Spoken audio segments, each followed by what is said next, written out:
That was Joe Mandica singing our classic pop culture theme song. Joe is Australia's gift to the world of pop music. Joe is the writer, producer, and performer of our theme song, and Joe is a true friend of the show.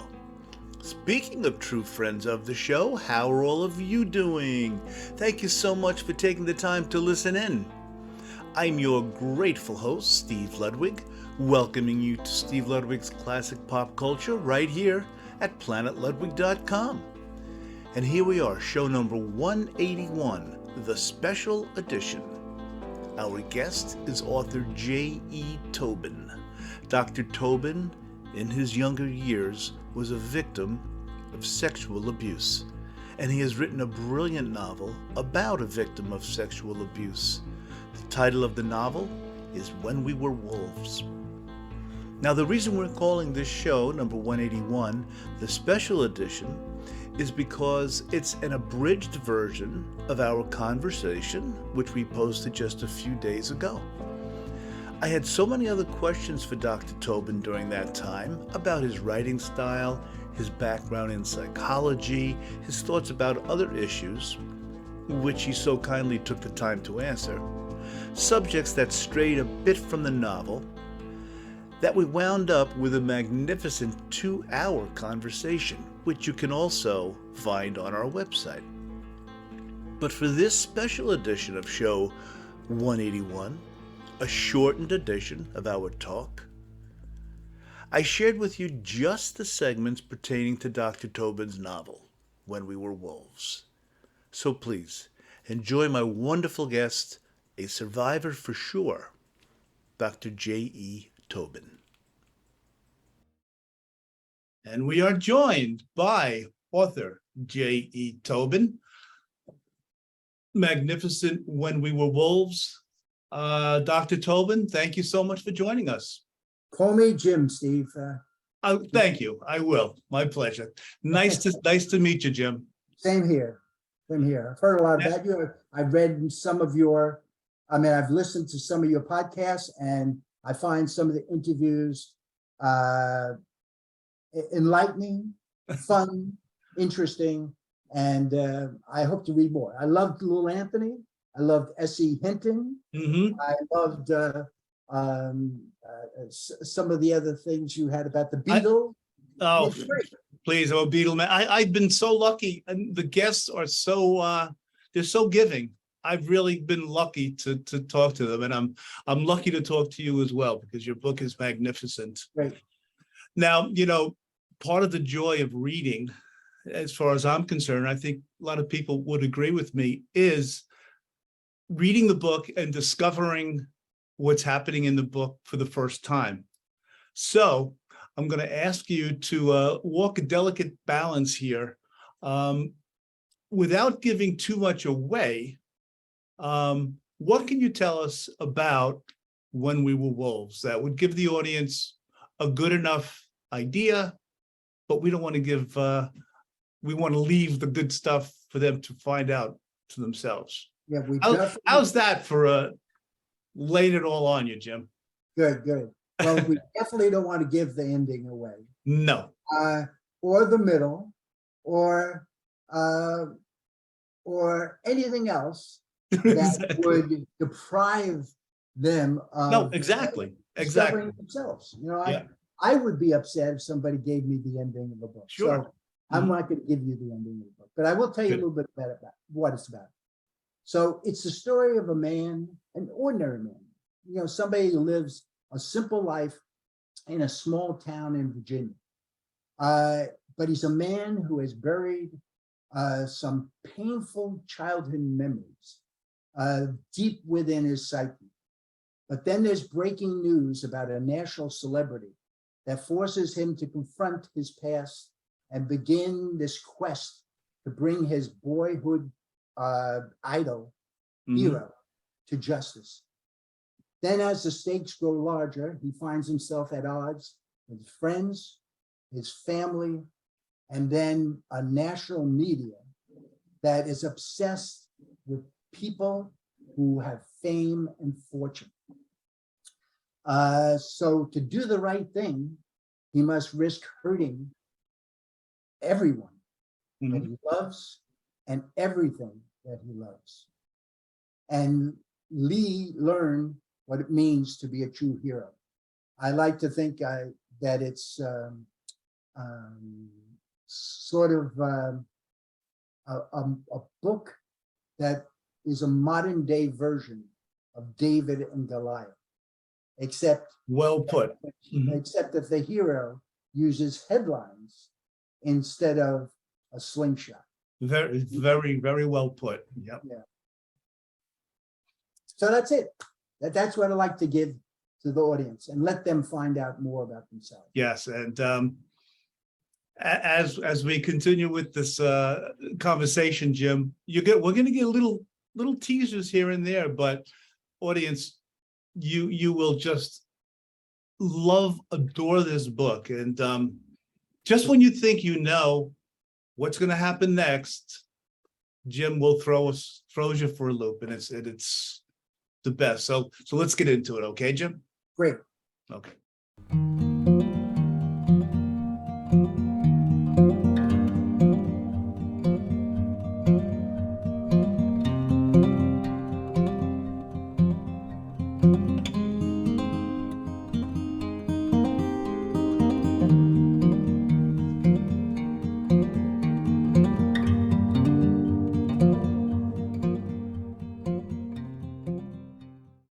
Think of Joe Paterno. Do you remember Joe Paterno? Of course, yeah, of course. Okay, back in 2012, his assistant, Jerry Sandusky, got into tremendous trouble, legal trouble, Yeah. because he had spent years abusing young men. And somehow Joe Paterno kind of enabled that. Yet people thought of him as a god. So that was back in 2012. And at that time, I said to myself, wow, look at all the tremendous publicity and notoriety that is happening in this case. And yet imagine if it was Joe Paterno instead of Jerry Sandusky, who was the one abusing. That started me thinking, and I have a little black book and I write possible ideas for writing in my little black book. Years later, what was happening with the Me Too movement and with Harvey Weinstein and Bill Cosby and everything else, it made me think, wow, this is a story that needs telling. So that's what happened. I was trying to think, Jim, of the words I could use to describe, like, one shot words. And I mean, I can't do it in one word, but I mean, brilliant, marvelous, magnificent. I cannot give you enough kudos for this incredible job you did writing this book. Wow. Thanks. Well, it was a labor of love, 4 years of work. And I did a lot of research, went through a lot of drafts. I have a writing group that I work with, and really fine writers in themselves, and they actually read my works along with my wife and others, and gave me a lot of feedback. So it was great. You mentioned you did a lot of research. I know this is a novel, but is any part of this autobiographical? Well, every piece of fiction, I think, has some of the author's life experiences. If you look at different characters, elements of every character has a piece of me in it too. So there are some things that are autobiographical, but Tom's story is very different than mine. Okay. I mean, I was abused as a child. Sorry to hear that. Yeah, well, apparently it's more common than people think. Right, yeah. Well, from what the research I did was about 1 in 6 to 1 in 15 men, by the time they're an adult, they've been abused by a predator. In the case of women, it's a much greater number. But only till recently have we started realizing how many, for instance, women are abused when they're young. But I think abuse of males is actually still pretty much hidden. So So I think there are some elements, but as I said, his story is very different than mine. My experience is very different than his. Um, I lived in New York City. I lived in Hoboken. I'm not in Hoboken, but Union City, place like that. Tom lives in a small town. And now I live in a small town, so I use that experience. But I had to do a lot of research about Williamsburg, Virginia, in order to write about this book too. So, a character. I was never a basketball coach, but I love basketball. So there's elements of that as well. So. And the fact that you said it in a small town, Jim, everyone knows everybody's business in a small town too. I think that greatly added to, I almost want to call this an adventure book, but it added greatly to the adventure of the story that how is Tom ever going to reach his goal, what he wants to happen. And it was just like we mentioned before, just the intricacies and the subplots and the twists and turns really, really just so appreciated by me as a reader. Well, I thank you for that. Interesting thing in my thinking about the book is that I see it as literary fiction because it's really character driven. It's told through the voice of Tom. So you as the reader gets a chance to really get inside Tom's head and really understand what he's going through as he tries to figure out how he's going to solve this problem that he has of how to deal with a person who is his adversary now, who has so much power, has so much fame, has so many people rooting for him. And here is this man who, as I said, is just an ordinary man. And how does he stand up to this man and this powerful entity?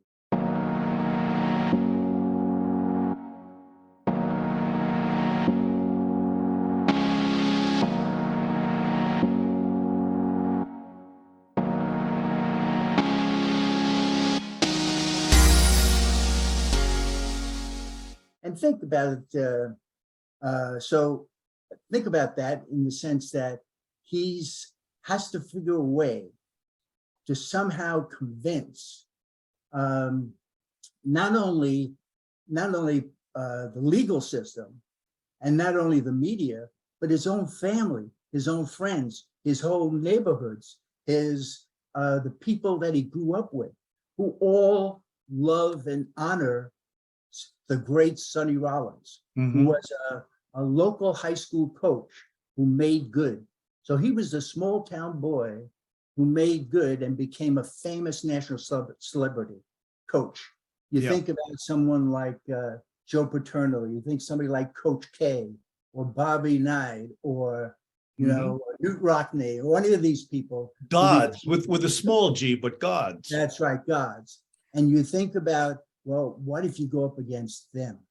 Not so easy. And so he has to figure a way to somehow even the sides. So therefore he can somehow convince others that Sonny needs to be brought to justice. Yeah. I think it might be a good time for the audience. I'd like to read one of the reviews, one of the quotes from a review by, of all people, Whoopi Goldberg, right, who's a fan of your writing. Here's what she wrote. When a novel poses a question, asks you if you could stand up and face the storm, I know it's going to stay with me. And that's what J.E. Tobin's When We Were Wolves does. When we were kids, we were taught to trust adults and not to question.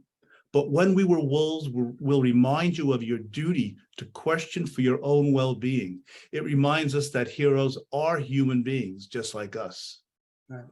So well put by Whoopi Goldberg. And, Jim, just a minute or so ago, you said that not only did the character Tom had to overcome the newspapers and media and things like that, but he had to overcome his small town family and friends. To me, that was just as, if not greater, than having to overcome the media. Right. Well, his small town is really character in the book. Yes, If you yes. think about it, if you really delve into it, that it becomes a character.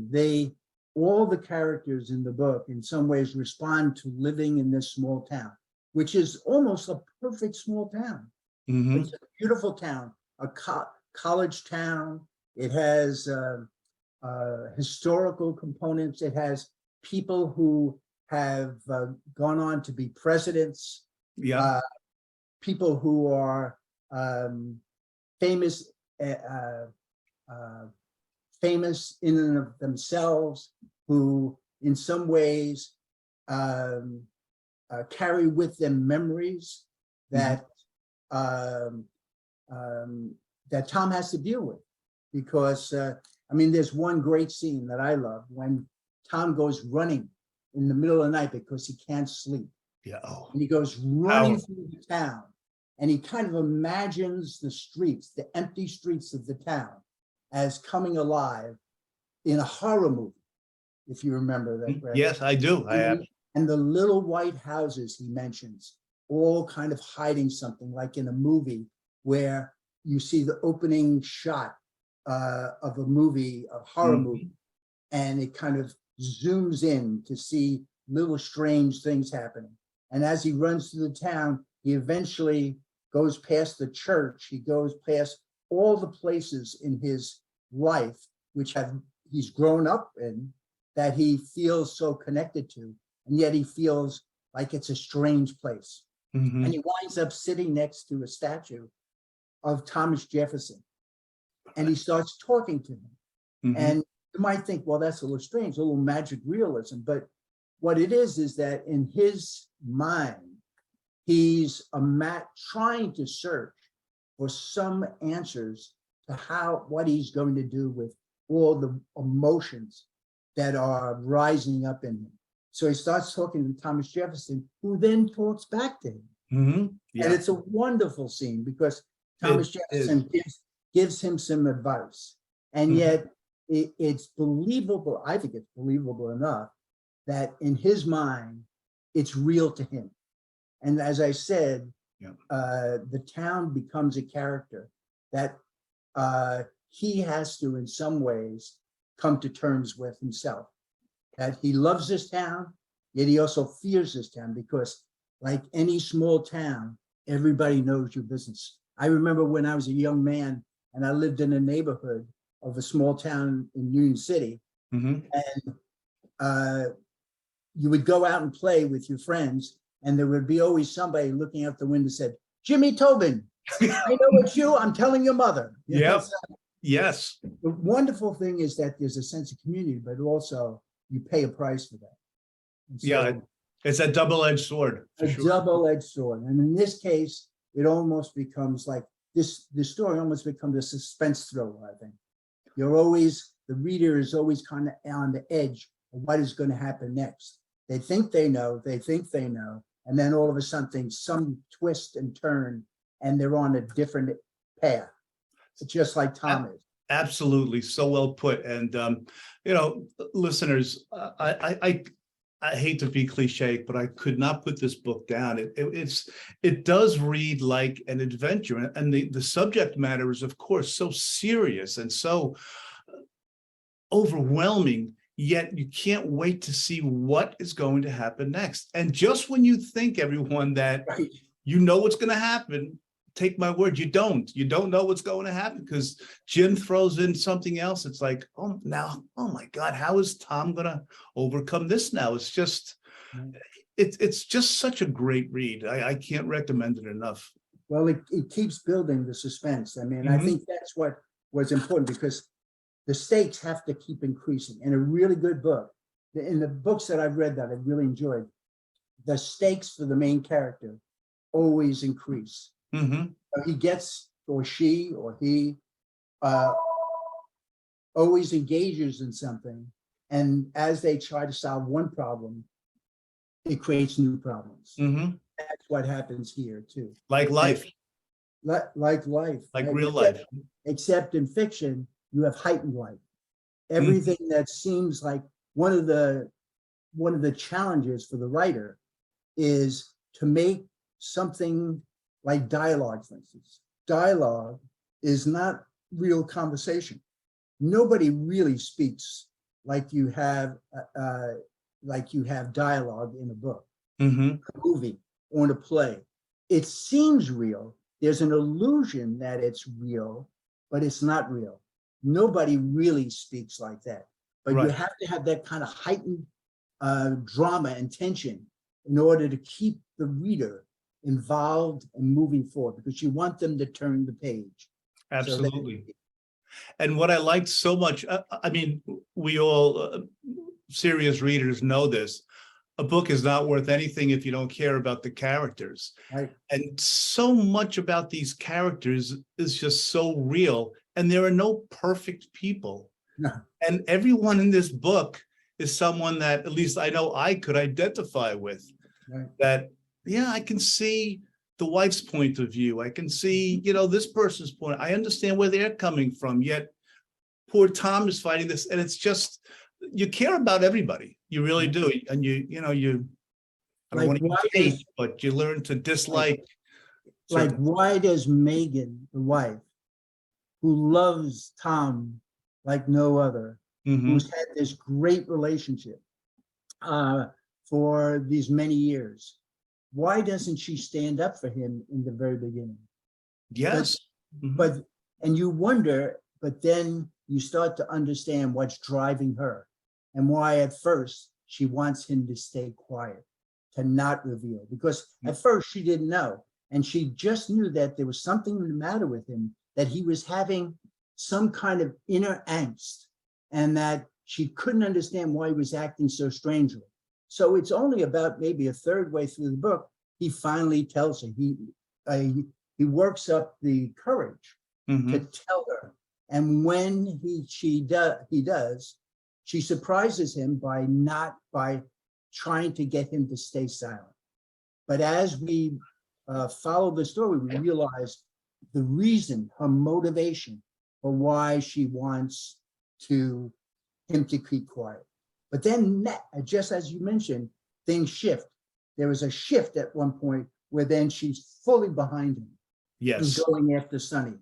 And that's that big, also makes sense too. yes, that as a reader, I said, oh, finally, she's, and I remember thinking, Jim, like at the beginning, like you said, come on, back your husband up, this poor guy. And it was when it finally happens, it was like, yes. And that's what I mean about the adventure part too. It's just, it reads, you just can't wait to see what's going to happen in each scene, because Jim, you have us readers knowing that we don't know what's going to happen, even though you might be setting us up, something else comes up, and it's you can't put it down. You cannot put it down. Thanks.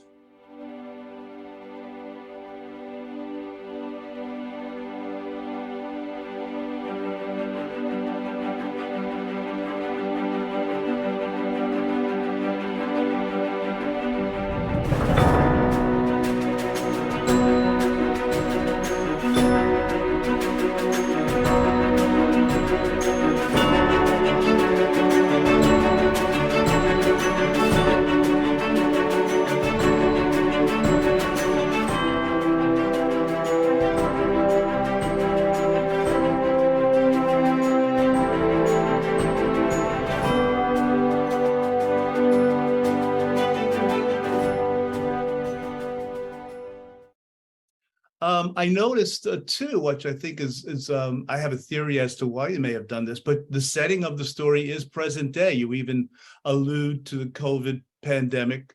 Was there a particular reason for making it present day, or you didn't put that much thought into it? Actually, I did put a lot of thought in that. Yes, I'm sure you did. Because I felt, well, you could almost pick, Tom is 40 years old. So you could pick any time in those 40 years to pick up the story. But I picked up the story on a day that he hears the news that Sonny Rollins, the great Sonny Rollins, everybody's hometown hero, everybody's national hero, on the day that he gets arrested for abusing an 11-year-old boy. That's the inciting incident. That's the incident that drives the rest of the story. And because what it does is it presents Tom with now a choice, which he felt he didn't have until that moment.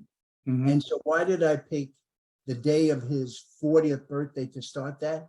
And why did I pick the present day rather than set it, back in the 80s or the 90s? Because I think there's a lot going on right now. You have a lot of big changes in our society. You have globalization. You have the rise of technology and the internet, and you have changes in work structure, in climate change. You have changes in people's roles, men and women, different races, different ethnic groups. You have COVID. You have all these things that are putting tremendous pressure on people, on families, on institutions, and all that creates drama. And I felt that what Tom was going through is something that he could have gone through at any point. People have gone through that same trauma for thousands of years, practically, if you think of that. But if he's going through it here, and especially since he's the narrator, it's going through his mind, and you're in some ways part of his journey, because you are also in his head. By going through it at this time, you have more of an understanding of your own life. Give you an example. He's going through, one of the things he has to deal with is the media. One of the things he has to deal with is fame, people's fame and powerful interests. And if you think about what's been happening with COVID and about what's been happening in politics and everything else, a lot of us feel, I don't know about you, but I know I do, and people I talk to feel in some ways powerless. I'm with you. Yeah. Okay, so we feel powerless. Now, Tom feels powerless. Tom feels powerless against Sonny, but he also feels powerless against the media. He feels powerless against all the forces that are coming down on him because he dares to speak out against this man.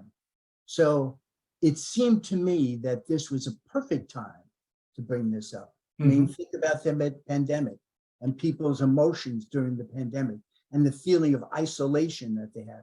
Well, nobody can feel more isolated than somebody who's kept a secret for 30 years, a painful secret. Imagine that. Sure. And that brings up another point, and I'm going to get to it in a second, but before I get too far ahead of myself, here's how I interpreted also why you may have put it in the present day. Sure. Makes it so obvious, and it is anyway, I suppose, but this problem is not a problem of the past. This is a problem that is present day, and it just continues to rear its ugly head. Well, in that way, I kind of disagree with you, because I feel that this story is really not, the conflict in this story is not the trauma that he faces, which I think actually has been.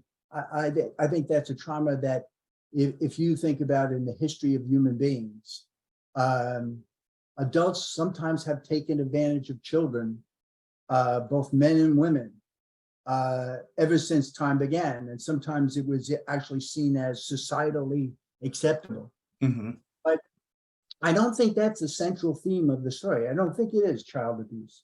I think it's about courage. I think it's about what do you do when you know what the right thing is? But to do so, it means you have to risk. You have to risk hurting the people you love, as I mentioned in the beginning. Risk hurting the people you love, risk losing everything you treasure. That to me is courage. Yes. And I see that. Interesting thing that's happened is there's one part of the story that talks about he goes up to Richmond and he's meeting up with an old friend of his Right. in Richmond, and the friend lives on Monument Boulevard, where they're in the process of deciding what to do with those monuments. Are they going to tear down these monuments to Civil War generals and Civil War leaders on the Confederate side? Yep. You know, what are they going to do? And so it to me, it was a sense of how does Tom tear down this myth that has been created about Sonny Rollins? It's the same thing. Right. That was the right thing to do. Probably was the right thing to do, to tear down these monuments to rebellion against the states, you know. Right. But so to me, I felt that was an essential part. In fact, I think I wrote something like, memories like monuments are cast in stone, yet crumble over time. You know? Oh, yes. That's what memories do. I remember that. And in some ways, this book is a story about not only courage, but memories, and what we do with memories, and how memories are sometimes formed and they're imperfect. And we have memories that, you know, if you ask 3 or 4 people to remember the same thing, they don't, because each of us sees what we experienced at the time differently. From their perspective, sure. And also over time, those memories change as we get new experiences. So I even chose the name of the main character, Tom Winfield. Tom Winfield is actually a character in Tennessee Williams' The Glass Menagerie. Sure. And the funny thing was that when I was trying to get blurbs for the book, like Whoopi's and Michael Gurian and others, I wrote to many authors and people who I thought might be willing to give me a break and read my book and then give me a blurb. And there's one very famous writer, I won't mention her name, because she said she had 67 books on her, I think she said 67 books on her night table, and she couldn't add another one to try to read. But she said, I do want to tell you, though, that you have your main character as a character, you use the name of a character in the Glass Menagerie, so maybe you want to change that. And I wrote back to her, I said, no, I did that on purpose, because I felt that this, just like Tennessee Williams' Glass Menagerie was a memory play, my book, When We Were Wolves, is a memory book. It's a book where the theme of memories keeps popping up. There's so many ideas about memories. And so anyway, that was Jim, why don't we at this time, can you explain the title, please? When We Were Wolves? When We Were Wolves. Perfect segue, because it's his memory. His memory of the summer when he was 11 years old, and he was learning to play basketball. He loved basketball. And so that was the summer when he joined a recreational team. And he was the smallest player on the team, but he was, as he said, I had stamina. I could run and run and run. So his memory of that was very powerful. And he loved the fact that he was with all these bigger guys and that he was on the team. In fact, he made the All-Star team. And that All-Star team had the nickname the Wolves. And Sonny Rollins, who was the coach, said to them, he wanted them to play together. He wanted them to work together. So he showed them a film, a documentary about wolves. And he showed them how wolves work together to attack and catch their prey. And that if one succeeds, then the next will come and attack from another way. That they work together, they cooperate. And then he had them howling like wolves. And, so even at some point in the story, he gets together with a friend and they howl like wolves. And there's also a motif of wolves throughout. At one point, he refers to the pack of media, like a wolf pack they were. And at another time, he's listening to the sounds at night, and he hears a sound, and he said, it sounds like a wolf. It couldn't be a wolf, not here in this small town. He said, but it does sound like a wolf. And that's the memories. The memories are, at one time, they were good memories, but that memory of that summer have really lurked around. And it's every once in a while come back to threaten him, like a wolf pack. And so, anyway, that's where the title comes from. And when you describe that summer of what happened to Tom, you didn't pull any punches either, Jim. And I commend you for that. I mean, it was very uncomfortable, as it should be, to read, but you didn't kind of tiptoe around it. And again, such credit to you for really being real about it. Well, I'm glad that you said that. And I'm glad that as a man, you said that, because I think that one of the things that's important is that men, unfortunately, grow up thinking they have to always be strong, can never show any feelings except anger. Like when I was growing up, I could show all the anger I wanted. I could get on that street and fight that guy, but I could never show any other emotions.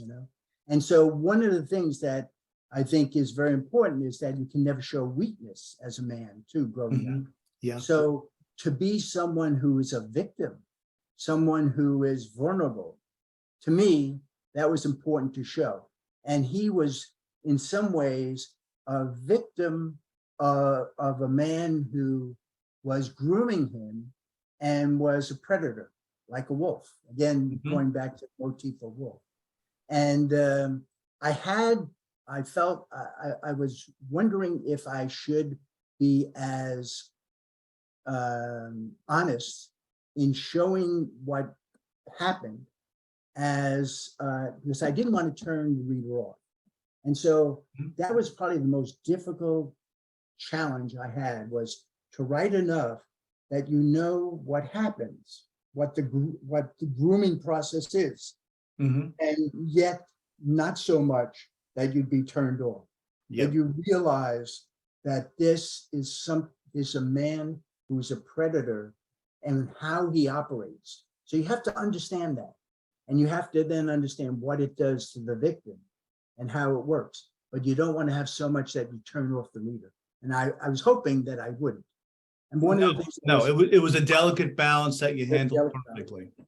Yeah, and one of the things that also I just want to mention too is that I thought this was a book for everyone, even though it's about a man, even though it's about an experience that he had as a boy, that there are very strong women in this, and women who are very important to the whole plot and to the whole notion of courage and the ability to get through trauma and physical trauma. And these women are very interesting characters. And I found that it was a challenge to write, but strong characters. Strong characters. Yeah. Now, with your background in psychology, I almost feel like I know the answer to this, but I'm going to ask it. And you kind of alluded to it just a few minutes ago, but is it that macho thing with many men? I don't want to, it's right. I don't want to paint an umbrella thing, but why they seem to wait longer to come forward or to admit this than women do? If they've been abused. I know women wait some, let me see, how am I trying to get around this, Jim? You said men are less likely to come forward than women. The numbers show it. The statistics show it. Is it because of that macho thing? I did a lot of research on this. Yeah. There's two things. One is that there is cultural reasons why that is. Women do talk with each other more than men do on emotional issues. So they're more, generally, more willing to reveal things. But if you think about it, there's been a cultural shift, even among women. There was a time in the 50s and the 60s when things were happening, and we knew things were happening. We grew up when male and female roles were very different. And expectations of what males and females do in relationship with each other was very different. If so, but that has shifted. The culture has shifted, so women are more empowered than they used to be. So they're more likely to come forward. But that's only been recent too. I mean, if you think about it, the Harvey Weinstein case happened only in 2017. He spent decades abusing women, and women who then were either afraid or intimidated to come out. And in fact, there was the whole notion, if you look at old movies and look about the casting couch, and that seemed like the norm. It's joked about. It was joked about. It was joked about. Yeah, no big deal. Yeah. Yeah. So but there's a cultural shift now. Yeah. And I think the same thing has to happen with men eventually, is that because I think men, and this isn't just about sexual abuse. It could be, dealing with the loss of a parent, dealing with, a friend that's been traumatized. One of the books that I've been working on and finished is called Triple Divide. It's about 3 soldiers who come back from Afghanistan, and one of them is really hurting, and yet he doesn't talk about it. He doesn't share. So what? And one of the things I spent some time in was in a VA hospital in a psychiatric unit, and there were men there who were hurting and everything else, but they were still under the culture of you can't talk about it. You can't talk about pain or suffering or closeness to others. And so I think it's just a cultural shift, and I think it's changing too with men, but still we have a long way to go. Yeah. Jim, how about, I've heard many times that some writers, they have something in mind, yet the story takes them somewhere where they didn't expect to go. Have you experienced that? Many times. Yeah. I've been very lucky to have that happen. Usually it's very hard work. And the story doesn't come so easily. But every once in a while, it's not the story that takes you, at least in my case, it's the character. The characters start to tell me where they want to go. Yes, I've heard that so often. Yes, because what you're doing is you're trying to make them as real and as breathing as possible. So what happens when somebody is real and breathing and a person? They're going to do what they want to do eventually. And so you have to in some ways guide them perhaps, but you have to be willing to listen to them and say, does this make a better story? Yeah. That I think, there's a place in the book where Tom, I think, is talking about what basketball means to him. And he mentions that sometimes in a game of basketball, everything seems to be going just like you want. You can't seem to miss. You're not getting tired. Every time you look down the court, you can see the court like you never saw before. You can pass the ball without looking because you somehow know where that person is. There's a flow to the game, and there's actually a psychological concept called flow. And it means when your mind gets into a certain state where everything seems effortless. And so that's what Tom was always searching for when he was playing basketball. And it's what he hopes to, teach his his players. But it's also true of writers, I think, and at least in my case, it's true that every once in a while, the gift that we receive is when our characters take us into places that we didn't think we were going, and it turns out to be a better place. A good example of that is the end of this book. And I'm not going to tell you because you read it, but I don't want the readers to know. But there's in the end of the book, it's very different than what I had been working towards. Is that right? 3.5 years. Only at the very end did the characters basically say, Jim, we're not going that way.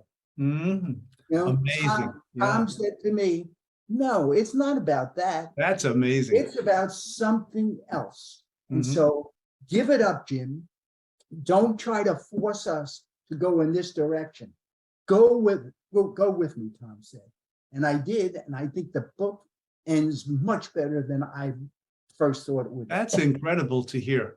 Oh, it's fantastic. It's a fantastic feeling when that happens. It's almost like, as I mentioned, it feels like a gift. Yeah.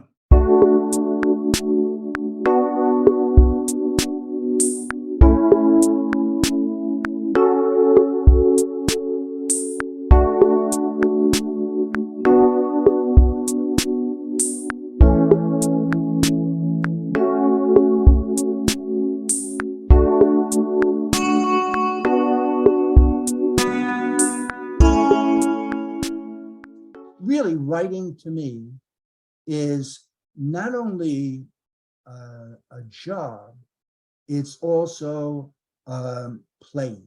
It's also, in some ways, unleashing a creative spirit. It's what you felt as a kid. I mean, like there's a scene in the book where Tom is talking about his one-time best friend, who was only his best friend until he was getting towards high school. And then he kind of left his friend behind. But his friend and he used to get together in the basement and create worlds for themselves, if you remember. Right. Yes, Victor, I do. And so Victor and he used to create these worlds where good triumphed over evil, and human beings treated each other in ways that they should treat each other. And I always felt that if you watch little children playing, and they'll pick up something, they'll pick up sticks, or they'll pick up rocks, and they create something, and it's usually a very playful experience. Well, for me, sometimes writing is that. You know, Jim, what kid doesn't like horror? And I know I really appreciated the whole idea of the monster house in When We Were Wolves. I saw that could be taken for a double meaning, but I'm going to throw it to you. Tell us about as much as you can about the monster house part of the book.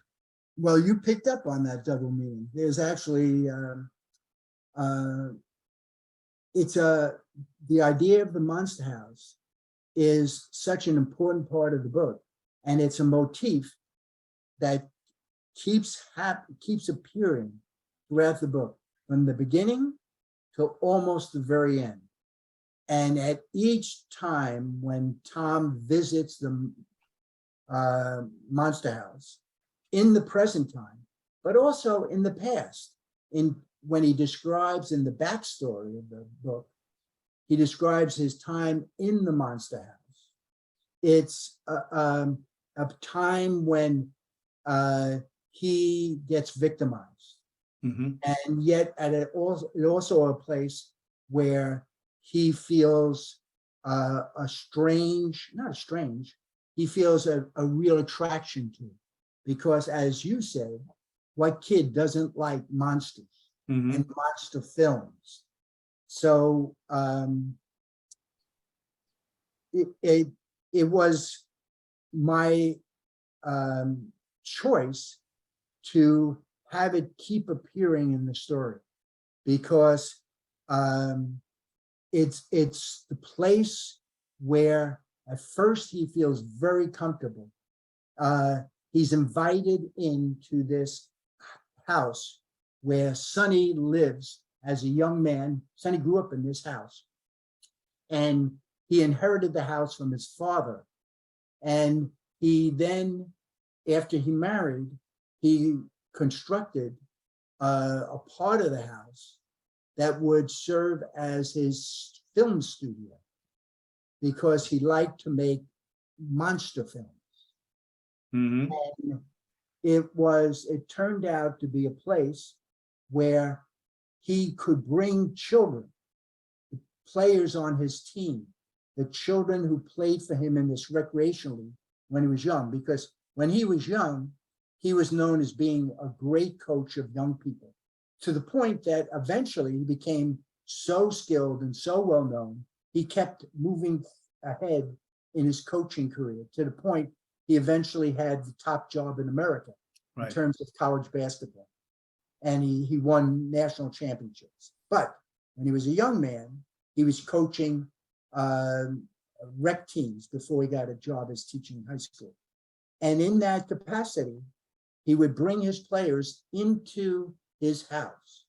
And in that house, he would show them monster films, real monster films like Dracula and The Mummy, and Invasion of the Body Snatchers.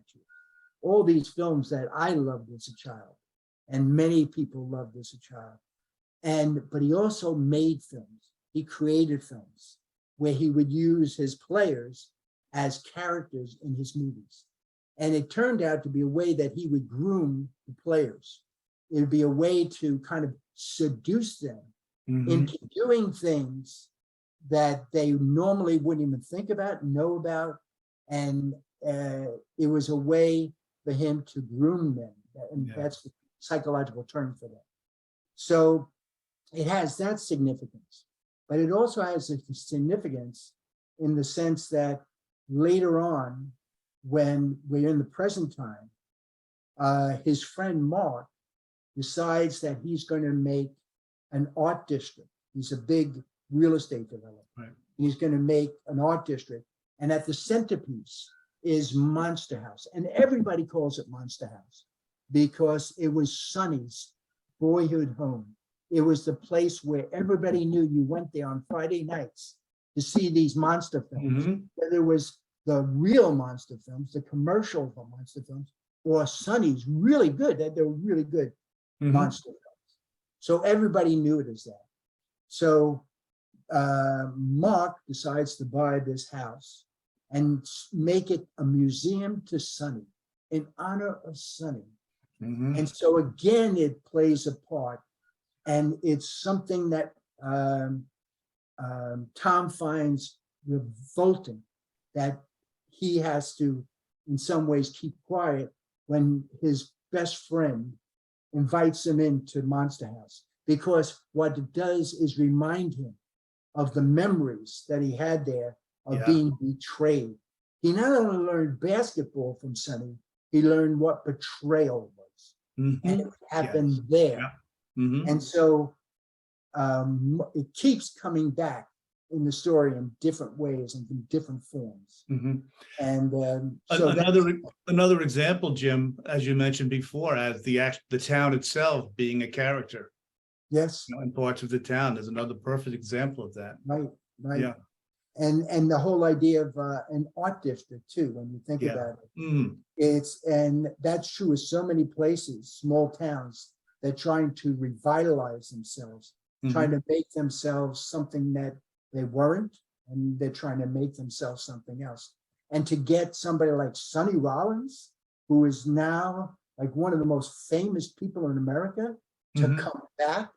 And I love it because at one point, somebody says to him, his friend Jesse says to Mark, "This is a crazy idea. How many people are going to come see a museum dedicated to a guy who's alive?" Right. And so Mark says, "Well, they do it for Yogi Berra." Remember Yogi Berra? Montclair, of course.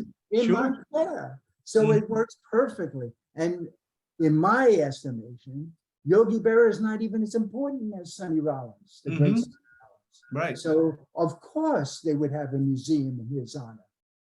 But it also, here's the thing, because it's Monster House, and because it's Sonny Rollins, and because he's making a museum, Mark, he also knows that Sonny will come back and visit. Mm-hmm. And that sets up a clash Yes. between Sonny and Tom. And that is one of the most crucial, um, uh, crucial catalytic points in the book, And which sets off a whole chain of yep. issues and problems for Tom. And as a Sonny comes back. Yep, as a reader, it's that moment where I said to myself, okay, here we go. It's Right. happening. Yeah. You feel it. I felt it. I felt it in writing, and I said, there's going to be explosion, and it's going to happen. Yep. And Monster House basically was the thing that brought them together. Mm-hmm. And it's interesting because Monster House is now this dilapidated house, which nobody would really want. And in it lives a woman and a young boy. And those two have a profound impact on Tom, because Yes. not only do they live in Monster House, only for a brief time, but they also have impact on Tom. Yeah. Mm-hmm. Because the boy reminds him of himself. Yes. Mm-hmm. And the woman is, as I mentioned before, she's one of those strong women who is going to make things happen. Mm-hmm. And she makes things happen in the book that, again, causes Tom to confront some issues that if it wasn't for her, he wouldn't have confronted.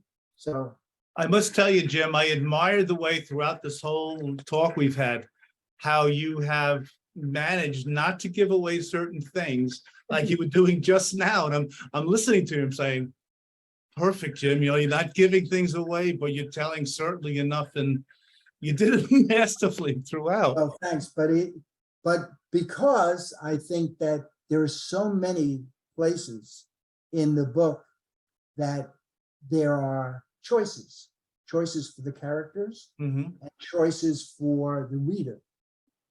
And I believe that you read the book, maybe someone else reads the book, and you have a very different take on the characters and the events that happen. And Yeah. that's part of the wonder and joy of reading. Yes. I know myself, there are books that I read and I say, I don't like this. I don't find this interesting. And then I find somebody else who says, God, that book moved me in ways that's because we're all different human beings. We take in different things. We relate it to our own lives and our own experiences, own needs and wants. And isn't that the joy of reading? Yes. I'm assuming in the usual places we can buy When We Were Wolves. Right. I would say the easiest would be to Amazon.com. Where I got mine. BarnesandNoble.com. Mm-hmm. Also at PaleHorseBooks.com. Yeah. Which is my publisher, small publisher. Mm-hmm. So I would say those three places.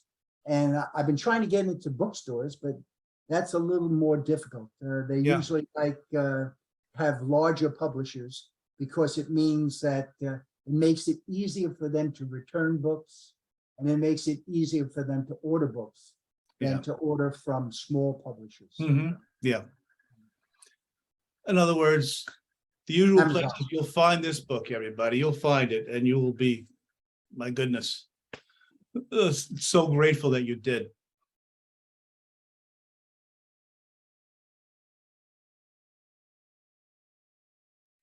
Triple Divide is a book about three men, three special forces operatives who are in Afghanistan. Mm-hmm. And something happens in a village which troubles all of them, but especially one man. And he comes back, and he is suffering, and he decides to travel to Montana stay, meet his mother who lives there, and then walk off into the wilderness. And we don't know in the beginning why he's doing that, but we have our guesses. We have a guess that he might be going to commit suicide in a way that he hopes to get some redemption for what happened in that village, but also back when they returned to the base, which was in Bagram Air Force Base. And the book opens up shortly after the last,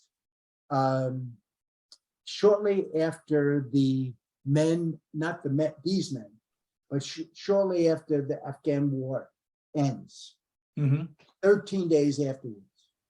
And one of the men, who is one of the protagonists, he's going to Arlington. And we're not sure when we start the book who he's going to see, what he's going to see. But he's very directed to getting there, not do anything else in Washington. He got off the train, he's going to Arlington. Then the next chapter is we go back, and that's the story of what happened in the village. And what transpires after that young man, 30-something years old, the sergeant, Alex, he walks off into the Glacier National Park without anything to survive, really. And his two other friends decide they're going to find him, rescue him, for different reasons. They have different reasons for going. And they take on two different missions because they're separated, but also for other reasons. And so they're apart, all three men, and they're going to a mountain.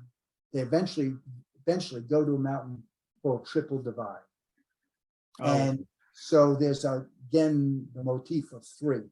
And it's a story of courage, it's a story of friendship, it's a story of redemption.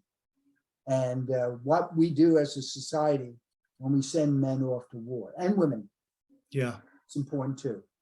And the families that are left behind, because the families of all three men play an important role too in this. In fact, one of them who goes off with his son to try to find his friend, is an ex-Vietnam veteran, is a Vietnam veteran who has his own issues, with what happened in the Vietnam War. But he wants to help his son.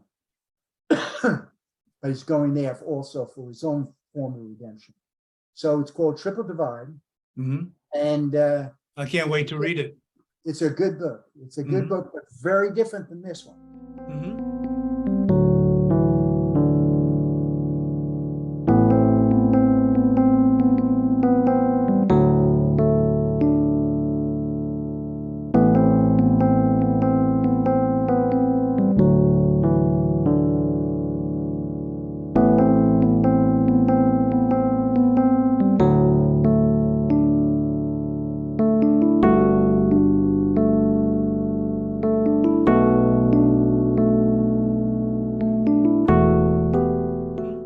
Well, I look forward to it. I look forward to you coming back on the show and speaking with us about it.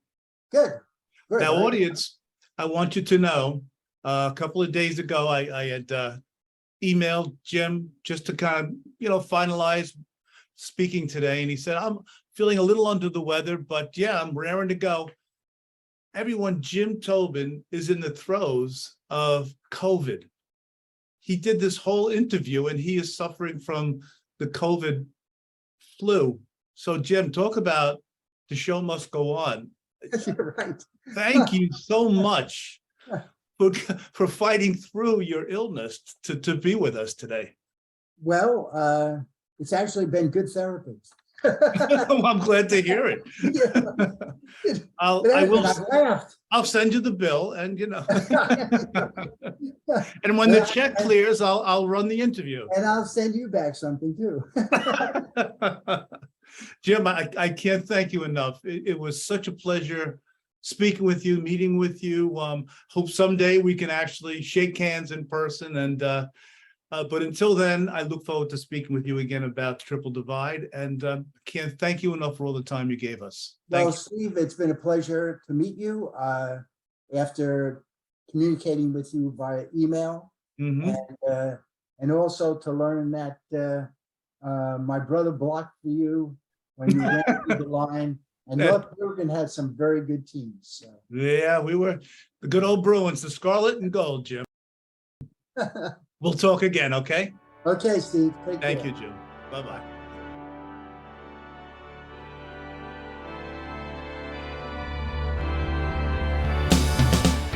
Classic pop culture. It's classic pop culture. Hosted by Steve Ludwig and Ludwig. It's classic pop culture. It's classic pop